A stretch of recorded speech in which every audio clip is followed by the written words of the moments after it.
Hello, and welcome to the Exponential Growth Podcast, powered by Analyst Investors. I'm your host, David Olivencia, co-founder of Analyst Investors, and a passionate advocate for leveraging innovation and technology to drive success. Let's get started. This is Exponential Growth.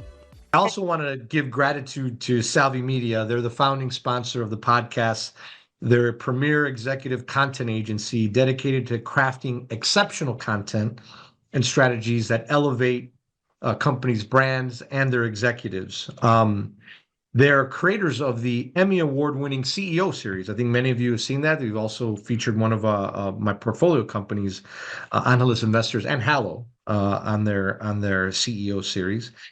And they've had in-depth interviews with CEOs talking about their personal journeys and business experience. The CEO series can be found on Cheddar, Entrepreneur Magazine, Reach TV, and really want to thank Salvi Media for their support of the podcast. You can also follow them on social media, as well as they have a podcast studio in Chicago. Join them as well. So again, thank you, Salvi Media, for making this podcast possible.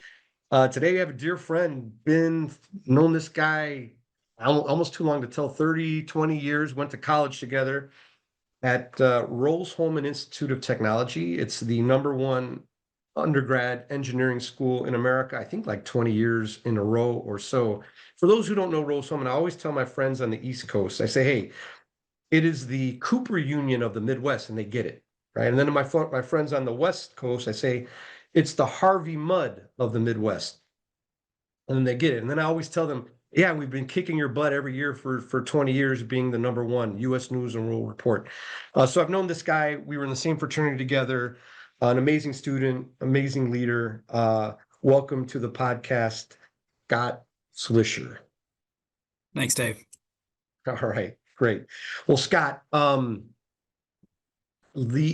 have certain insights into your life journey, and obviously spent some time in college together.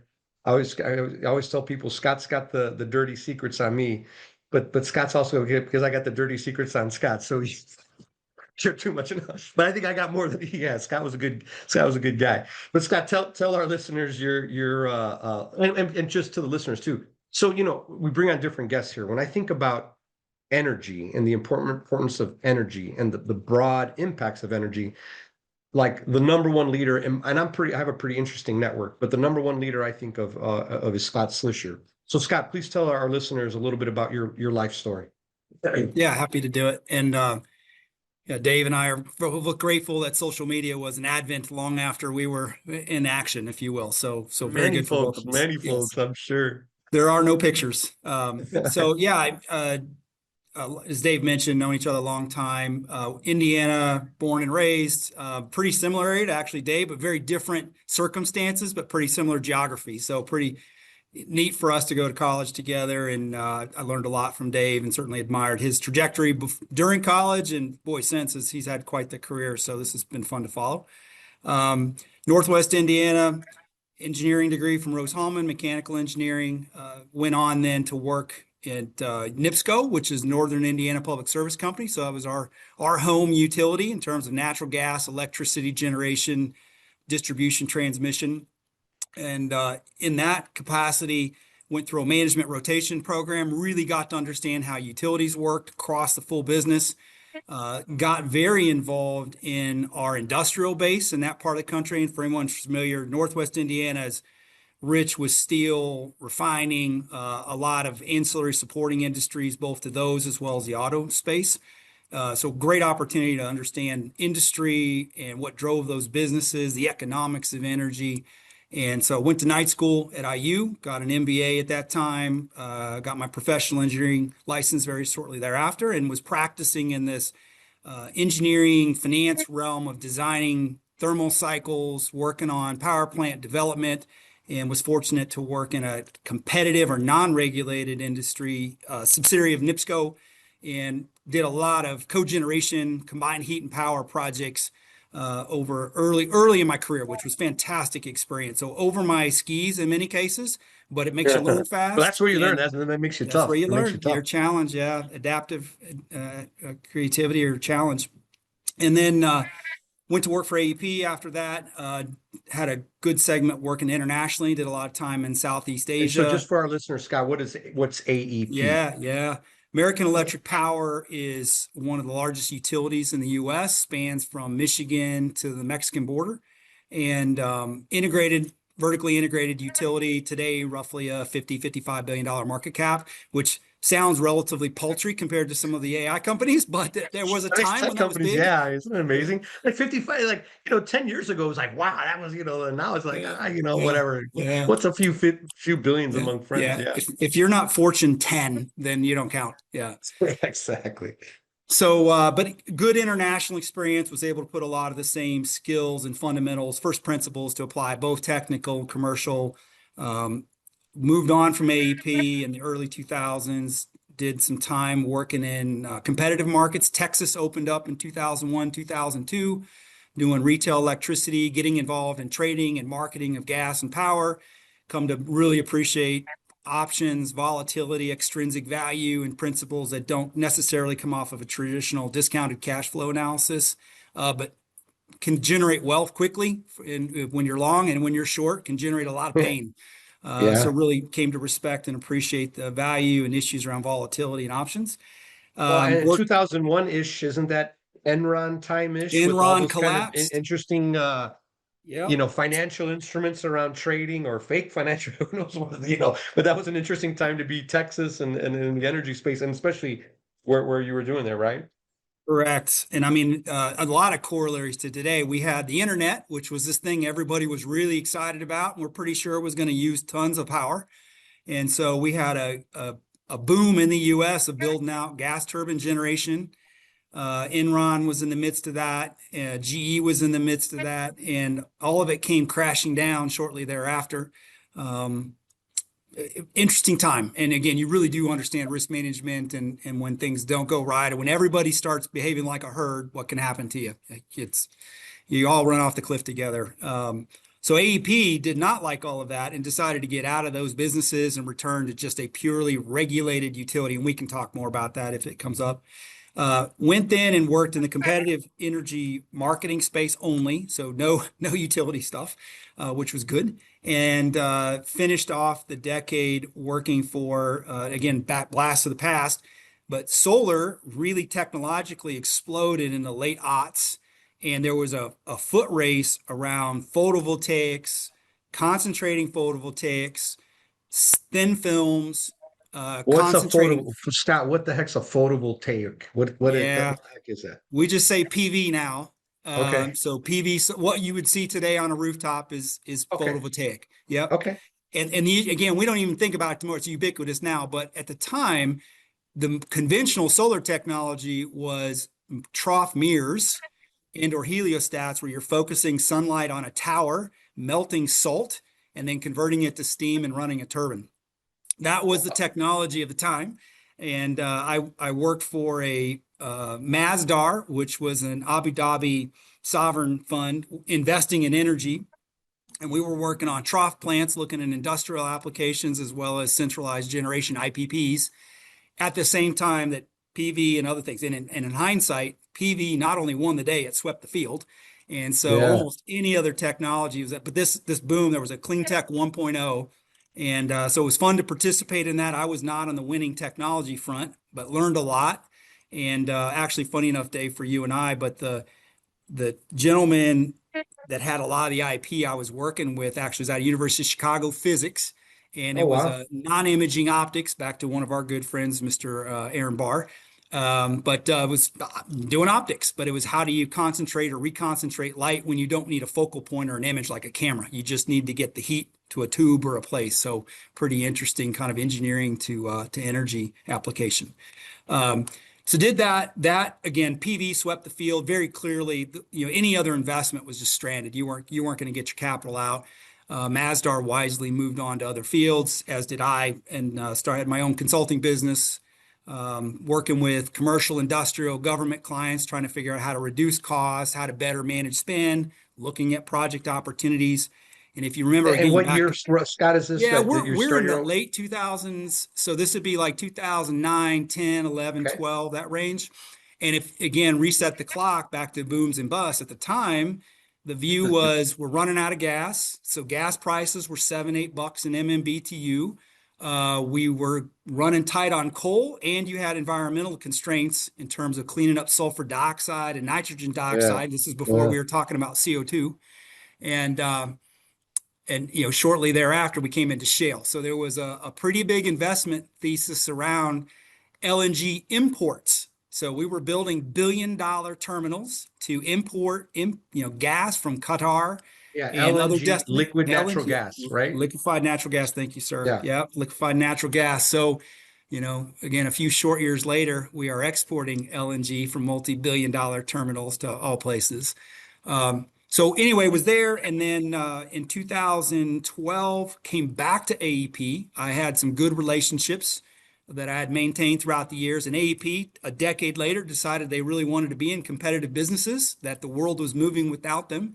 And so I had a great opportunity to come back and lead a fairly large division doing energy management, supply, et cetera. And then within that environment, was able to incubate my current responsibilities, which was distributed generation, where we were and are making investments in customer sites where we're putting in assets. We own them, operate them, dispatch them, but the customer gets the benefit of that asset being located behind their meter, which is the point of settlement with the integrated utility. So essentially, there's an arbitrage between what's it cost to make it, dispatch it, run it, versus what would you have to pay if you bought it conventionally. And as we've moved over time, those economics have gotten more and more favorable for the host or the end user. So started that business in 2015 inside of this AEP competitive environment, progressed it, and then in 2024, AEP once again decided to become a regulated utility. And Like a pendulum. It's like a it's a pendulum. pendulum every 10 years or so. And decided to sell out of that business. And we were acquired by Basalt Infrastructure Partners, and inside of what they have different vintages of funds, but we're inside of their fund 4. We were an early investment in that fund, and we'll be celebrating our 1-year anniversary here in a couple of weeks. So have moved Like a private equity fund, I guess. Is that yeah? Yeah, Basalt is a Western European, North American private equity, focused on fiber optics, telecommunications, transport, and energy. Oh, wow. Really cool. Really cool. Wow. I mean, what an amazing journey, right, Scott? I mean, different companies, different roles, different types of energy, different, call it even business models within there. So you've seen a lot from an energy perspective. There was one thought that applied optics. So you talked about applied optics. I have to go on this little tangent. So, Scott and I were at the school called Rose-Hulman, and actually I started when I first went into Rose-Hulman. I loved, I saw this field called applied optics, and it was like lasers and how they're cutting things. I knew how they cut chip. I said, man, that's so cool. That's what I'm going to study. My freshman year, I'm studying it, and it's doing good and all that kind of stuff. And then I think I saw there was towards the end of the year, said, yeah, these applied optics folks, they can't find a job. I was like, let's screw that. I got to pivot. I don't know. I go, I'm not here. I got to get a job when I get the hell out of here, man. So I went from applied optics to electrical engineering. And, I like electrical engineering. I was a DJ. I like, music. I like connecting, all that kind of stuff. And, and then kind of the rest is history. But you mentioned applied optics. I said, oh man, and our dear friend, Aaron Bart had to mention. I think he's done well, by the way. He's done very well. Applied optics has worked out for him. All right, cool. All right, so Scott, exponential growth, right? So everybody comes on this program. We say, hey, what's the hottest thing out there?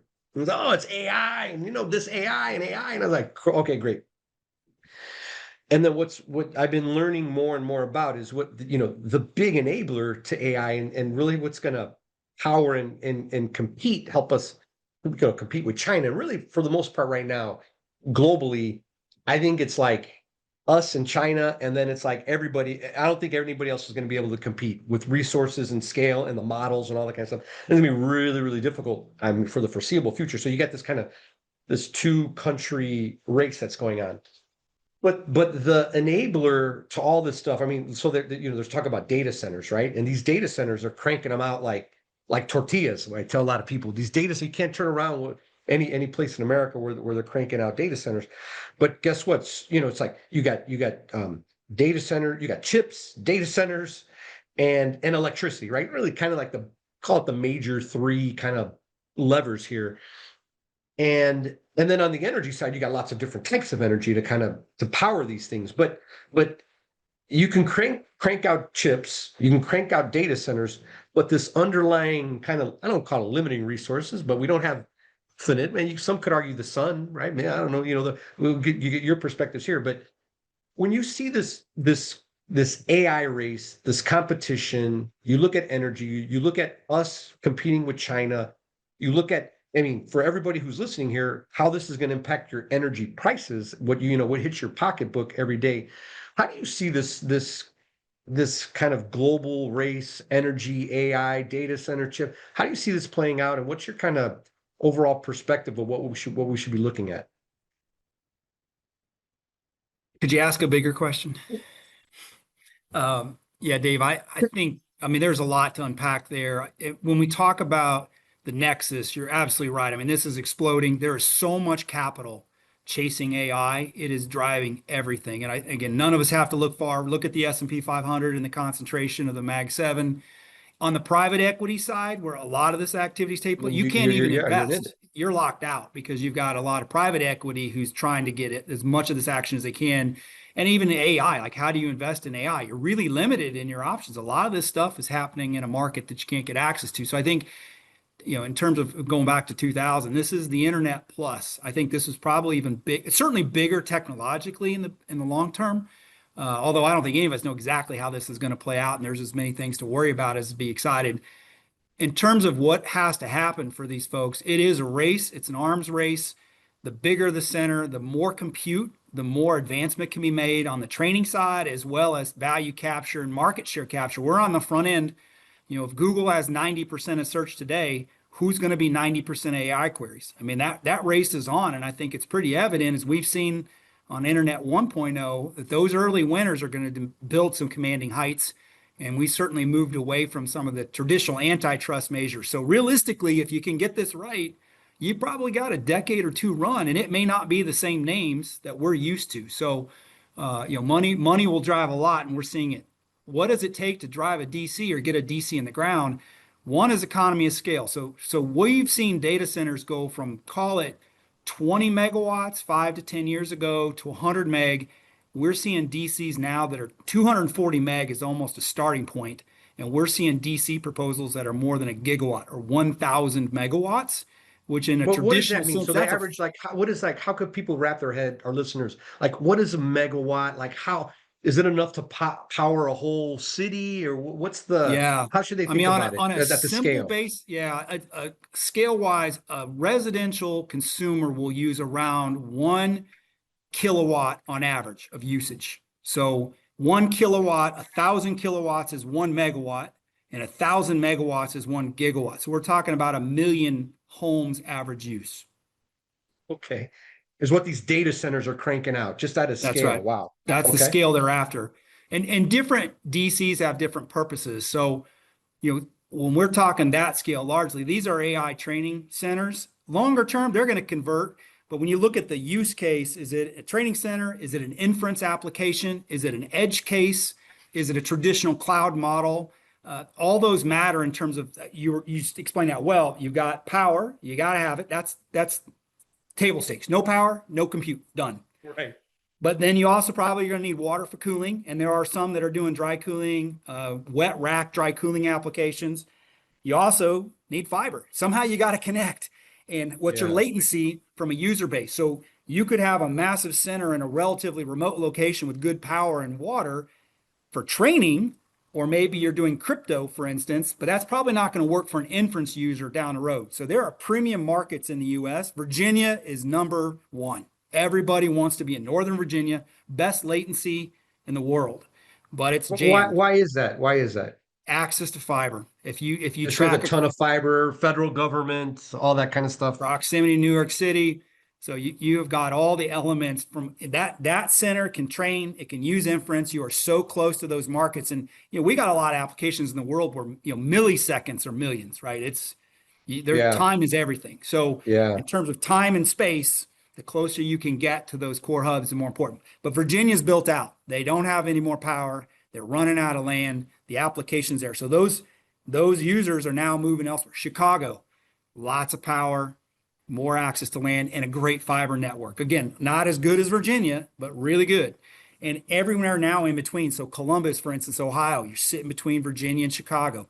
We've had thousands of megawatts of data center proposals and on-site going here now in Columbus, Ohio, which would not be traditionally a tech center. And obviously you had the West Coast, the original hubs, because of your proximity to Silicon Valley and Redmond, Washington. So Yeah. so as we look at this, Dave, I think you got to, there's the AI play, the training side, or the LLM development and build out. There's longer term, the inference and the usage of the AIs, but you still have crypto, and at $120,000 a Bitcoin, right? That has boomed. So the energy consumption on crypto has gone through the roof quietly, but there's a lot going on there. And then you got your edge case. And so through the roof. So let's just, I mean, so is it how, because they do the mining for it, you got the trend, obviously they're doing the transactions on it. Yeah. What's driving it through? I mean, is it now mining? Because it's mining, because the last whatever million or so Bitcoins, you just need, more and more and more. Yeah, much more. Yep. And so it's going to get in. Is that another exponential curve? The amount of energy it you're doubles going to need to crack the code. That's right. Yep, it doubles with each generation. So, and Bitcoin, to their credit, they don't need the same level of resiliency. So we talked about, it's not just power. When we think of power in kilowatt hours, but there's power in kilowatts or capacity. You're running a data center, you've made that kind of investment, you got to protect that investment, and you got to make sure you get a high utilization factor. So if you're buying NVIDIA GPUs, those can't be idle. You'll never get an ROI, even as much money as these folks have. Because they're expensive. Yeah, a 100 megawatt data center is going to run $10 to $12 billion. You're not going to take a chance in terms of your uptime or availability. So a traditional data centers, what we would say is 5 nines. So it's 99.999% available, which means you only have a few hours a year of downtime. In crypto, you can be interrupted. You can stop mining, you can start mining. So crypto has been smart in the way they've gone about this, is just find nooks and crannies. They don't need 100 megawatt sites. They can do 5 and 10s. So they're almost the gorillas in my mind of finding locations for, call them DCs, but they're really mining plants. It's a lower cost. They're really just doing compute. They don't need GPUs, they need CPUs, and they don't need a 10-year or 20-year time horizon. If they can get a 5 to 10-year run, that's their payback. Yeah. They're good. So those folks have moved quickly, as we've seen crypto move from the fringe to, if not accepted, praised. I'm big on crypto. I think crypto, I think we're still early. I mean, we're early. It's grown a lot, but I still think there's a big upside with crypto, with all the stuff, just call it the blockchain, where transactions are made, where finance is going. You've got federal governments now that are buying Bitcoin. You've got corporations that are putting it in their treasury more and more every day. Individual users, platforms like Coinbase that are offering crazy leverage. I mean, more, there's a lot of leverage out there. So it's, I think we're still a lot of, there's maybe 3 or 4 governments in the world that have, so if you get half of them, I think they said too, if just the ultra wealthy, I think the numbers like maybe 10-20% have any exposure to Bitcoin. If they just put 1% of their assets into Bitcoin, so you got all these different factors that I see. I still think there's tons of upside, on Bitcoin. So I kind of went off to a Bitcoin. Well, it's fine, but it's part of the whole. I think we simplify this too often, and it's all AI. And the reality is the AI is still coming. NVIDIA can only make so many GPUs. Only so many data centers can get built at a time. So we haven't yet seen the AI power demand boom. It's coming. We're just, in my opinion, seeing a lot of traditional cloud growth, it's been on a growth track forever. Although efficiency, Moore's law, there's other factors that have tamped its demand over time. So the usage has gone way up. The amount of compute that's being produced is enormous, but the bit to watt, or the bit to compute spread, has been relatively maintained by technological advance. Now you get in with GPUs, which is a whole nother level of intensity and size. That's coming. I think what you're seeing right now is a lot of continued cloud, some early AI, and a lot of crypto that's been stealthily preparing itself. The spreads are there. And those folks, I mean, as you're getting to, Dave, I mean, it really is. They're taking electrons and they're commuting it into a digital good. But I mean, you can't eat it. You can't build with it. But I mean, realistically, it takes real power. And those demands are going to only increase as we move fully into AI learning, and then ultimately AI inference, as AI displaces a lot of our traditional applications, as well as has all new applications that we just can't conceive of as of yet. But those are all kilowatt hours. All of that's going to be manufactured with kilowatt hours. So where is this all going? Yeah, I mean, I go ahead. think what you're seeing in the near term is there is an absolute industry being formed the last 3 years of folks that are looking at what parts of the country can host these applications. So you've got traditional real estate develop, almost like oilmen, right? They're out trying to find these sites, front run the hyperscalers, get land, try to get electrically interconnected, and then flip those sites over onto another middleman or ultimately to a hyperscaler for use. You got co-locators. There's different business models and how you rent your compute, or do you own your compute? And it depends on the hyperscaler and or tenant application as to what they're going to do. So there's a whole industry out here right now trying to site these things. And for every, 4, 5, 10 of them, not all of those are going to come to pass. So you're seeing the demand, but the demand is in some ways multiplied because you've got these front end players that aren't exactly sizing. And just to make that more clear, it's hard to get interconnected to the existing utility grid. You can't just plug in. You got to go through a long process. Back to your electrical engineering, it's not just are there kilowatt hours, it's what's the immediate short circuit. What happens if a line goes down in an adjoining state? Will it overload the network? The goal is to protect that machine that we call the grid. And so when you interconnect new loads, there's a lot of study that's required. Yeah, We a can lot of talk about some. bureaucracy. A lot of bureaucracy. We talk through that. But what it means then is that if I want to develop a data center, no way am I going to rely upon a single site and a single interconnect. So if I know I need a gigawatt of compute, I'm not going one place and counting on one place to work. I'm going to go to 10, and I'm going to try to get 10 gigawatts. And I'm hoping that I can get at least one of those through. And maybe I got the luxury, I get 2 or 3, and maybe I sell off the excess to somebody else at a profit. So we've got a boom going on trying to secure these sites, build these sites, contract for the resources. And so there is absolutely some double, maybe triple or quadruple counting in some of the numbers we're seeing. But the ultimate trend is clear. I mean, these things are going to get built. There is going to be that demand that we haven't had previously. So in terms of what that means for us as a system, how much should you build in terms of transmission and generation to support this? If you build too much and it doesn't show up, somebody's going to lose money. And it's as if it's a competitive market, it might be an independent power producer. But if it's a regulated utility, all the rest of their ratepayers are going to pay for that, just like we saw at the end of the nuclear cycle when all the nuclear plants got canceled and ratepayers' bills went through the roof. So you got that piece of it. On the energy side, if you conserve the load, then you still got to make the power. And I think the fuel of choice is definitely natural gas. By far and away, we don't have the coal resources we once did. It's harder to get. It's more expensive. It's a longer cycle. Gas. When you say, but this is the fuel to power the data centers, or That's correct. so 100%. natural gas. So like I think at least me in my mentally, I mean, and maybe the listeners out there, think about data centers, think about powering data centers. I think most people in their minds are thinking about electricity, right? I mean, that's my take, right? That's where that's right. But there's two things that are interesting in data centers. One is the marginal source of power for us today is natural gas. So if it's more electricity, there's more gas. They're just hand in step. The other side is that many of these data centers, because of the race with China, because of the race with their peers, and or because they've already bought GPUs and they need them to run. They don't want GPUs in a warehouse. They need GPUs producing compute for return on investment. If they can't get that grid interconnection, their recourse is to build their own generation on site. And what are you going to power it with?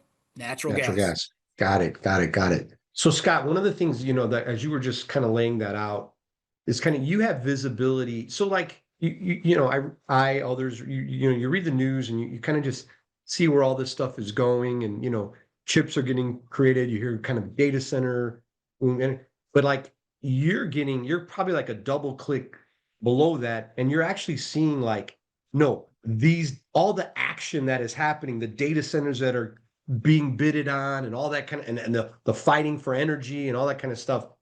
But which I said, wow, there's something there that I don't think people get. But the other thing you mentioned that I think is interesting is that, so like these things haven't even come on call it the grid or whatever yet. Like when you know, the next whatever 3, 4, 5 years, when all this stuff is on the grid and all these chips and stuff are cranking away and doing things, the amount of change and the amount of innovation and the amount of, you like, if you think we've seen a lot of change now, you haven't seen anything yet. You haven't seen anything yet. And that's kind of one of the insights I picked up from what you were saying there. And Scott, maybe if you can double click on that and then just maybe wrap with like, how should people think about investing? Like where there's all these trends going, and just from this energy perspective, where are some growth areas over the next several years from your side? So to the load side, the forecast, and again, you can get numbers from lots of places, but I think it's reasonable. We're probably going to see somewhere between an 8 and 10% increase in energy usage, electricity usage in the US by 2030, which is enormous. To put that in context, per year or no, or per just year, per year. So, and I'm glad our electricity prices aren't going to go up by that much, right? Hey, you're smiling. Well, I'm smiling. So, and again, I like your double clicks. I don't know how many double clicks we want to go, but double click one would be, I mentioned natural gas. The other things going on, and you started this with China and the global economy. So natural gas, we are blessed in the U.S. as being deep reserves of natural gas. We've gone from, we don't have enough, as I mentioned in the late aughts, to now where we have got 250, 300 years of proven gas reserves. I mean, we've got gas as long as you can see. However, for producers, they want to sell that gas and they want to sell it into the highest price markets they can get. So we've actually had a number of years here where we've had gas that people are holding back because they don't want to sell it at $2 or $2.50 an MMBTU. They want to sell it at $6 or $7, or at least a fair price.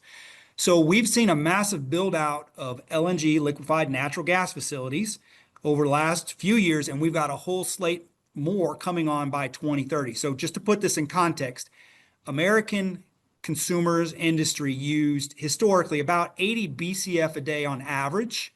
We'd use roughly another 20 or so BCF for power generation. And then some of that's seasonal, right? We use more in the winter when we're heating. We use more gas for power in the summer when we're air conditioning. The amount of LNG capacity that'll be online by 27, 28 is going to be around 30 BCF. So we're going to increase the ability to pull gas out of the ground by roughly 30% over this period, call it 2022 to 2028. But that gas is going to go international, and it's going to command an international price. So we are quickly going to be in a spot where, as a gas producer, marketer, why would I sell my gas in a domestic market that's oversupplied if I can sell it overseas? Now, there's a basis differential to chill, compress, and ship that gas. So there will always be a spread, if you will. But essentially, there'll be some harmonization of a global price of gas and our price of gas. And we've never had that. We've always been an isolated market in the US with Canada and Mexico. So we can sell, we'll be able to sell it internationally. We got to, you know, a lot of it here domestically. We're going to use it domestically. Yeah. How does that impact the price of electricity? It drives the price up. I already paid too much. Everybody, I think everybody who's listening to say, I already paid too much. Data centers, AI is going to drive it. You're telling me, Scott, we're going to go about 8-10% per year up. Your price of gas go 8-10% per year up, roughly for the next 5 years or so, right? Yeah. So, and even that's with this natural. We got all what Scott, you just told me, we got all this natural gas. I mean, we can now get it. They're going to send it overseas and all that kind of stuff. But you got whatever hundreds of years of it. What can solar help? What else helps? But 8-10%. I think we're breaking news here, Scott. Well, to be clear, the 8 to 10% is the percentage increase in load over the next 5 years. So we're saying is there'll be 10% more load in 2030 than there is today. And that may not sound like a lot, but in totality of a modern economy, and we're in, we use 25% of the world's energy. Like we like our energy. So that is a lot.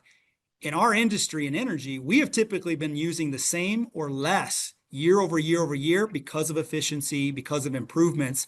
And even as we talk AI, right, we think AI is going to make us smarter, improve our building systems, our use of heating and cooling, transportation, et cetera. So in theory, that's with all those other aspects coming in. Yeah. What happens? Gas, goes up because of international pricing. The other piece that everyone needs to understand in electricity, before the advent of batteries, which is another technological disruption. So back to your kind of original question, we couldn't store electricity. You make it exactly as you need to use it. And this is a double E, but right, we run a 60 hertz system, and that system has to be exactly 60 hertz. That's the cycle, not 60.1, not 59.9, it's 60. Yeah. So we're exactly balanced between load and supply. Well, as data centers come in, that is going to naturally put more and more base load on the grid, which means that the resources that have to be run are higher and higher up the supply stack. So if you thought about that, if I had, I've got my Sunday best clothes, and then I've got my Saturday okay stuff, and I got my, week, whatever. The more the Sunday best I got to use, the less I have. I have to start going to the other stuff. And so in energy, we have locationally marginal priced markets. So every organized regional transmission organization in the country, Texas, PJM in the Mid-Atlantic, New England, California, all of those markets are run with the idea of economic dispatch. So the next generator that has the cheapest electron to sell, that's who you're going to buy from. And then they have a supply stack or a list of generators, like who do I call next? Who do I call next? If you take out the bottom 15, 20%, where that didn't used to exist with the data centers, then you just push yourself up the stack. So it's not just that the price of gas is higher, it's that the unit you're going to buy is a unit that didn't used to be in the dispatch stack. It used to be out of the money. Now it's in the money. So the price for energy goes up for everybody. Yeah. Wow. So Scott, then if you had, or when you, if where should people invest, right? If we go like more, like, do you think is the big bet, is it data centers? Is it solar panels? Is it LNG? Is it real estate in West Virginia? Right, because it's close there. Yeah. So it's probably a lot cheaper. Where should people? Where do you see? Where are the big bets you think, from an investment perspective, are going to be made in this kind of the space? Yeah, I like the way you laid this out when you started with, look, could you directly invest in AI? And the answer is kind of, again, some, chat, no. But there are a number of companies, right, that are public. You can make an investment in. Do you want to invest in the compute supporting AI? Yep, you got some options there. Do you want to invest in the watts, the kilowatts that are going to drive the AI? So that could be electricity, that could be natural gas. So that could be independent power producers on the electricity side. That can be your E&P companies on the gas side. Those are all like everywhere up that stack, that whole supply chain, and then the chips. So again, if you want to buy Nvidia, which again I think people have figured out if you haven't seen stock price, right? I mean, if you they own that, they own that market. So I mean, you could buy Nvidia and not try to guess at who's going to have the best model. So how precise do you want to get? Do you want to diversify across that? The other piece is, what are some of the substitutes? And you started to go down this road. If the thesis is that we're going to use a lot more gas, we're going to export gas, and gas is a primary driver of the marginal kilowatt hour, then it should drive up kilowatt hour prices. So what are other techs or disruptions that might enter the market? The beauty of markets, right, is the solution for a high price is a high price. So run the price up, and lo and behold, you'll get innovation as people rush to meet that new opportunity. And I think in the U.S., vehicle to grid stuff. I mean, what if your car, can plug in at home at night or during the day to dispatch timely generation back into the market? So I think that whole economy around residentials, battery storage, cars, which are much bigger battery than any kind of Tesla Powerwall. Car would be 70 to 100 kilowatt hours, for a house that might use 20 kilowatt hours a day. Move it along. Solar is a great one you mentioned. Solar's been blocked out in many cases because of the political climate we're in, right? It's just become anything renewables is a dirty word, which is frankly really hard to understand because megawatt hour is megawatt hour. The electrons don't have a political party. But on the residential side, and if you look at Germany and some other countries, there are a lot of innovations around balcony solar, for instance, is a German thing. They have a micro inverter on a solar panel you can hang off the balcony of your apartment and make 400 watts. I mean, it's something. It's cheap. It's Yeah, easy. You don't need an yeah. electrician to install it. You plug it in an outlet.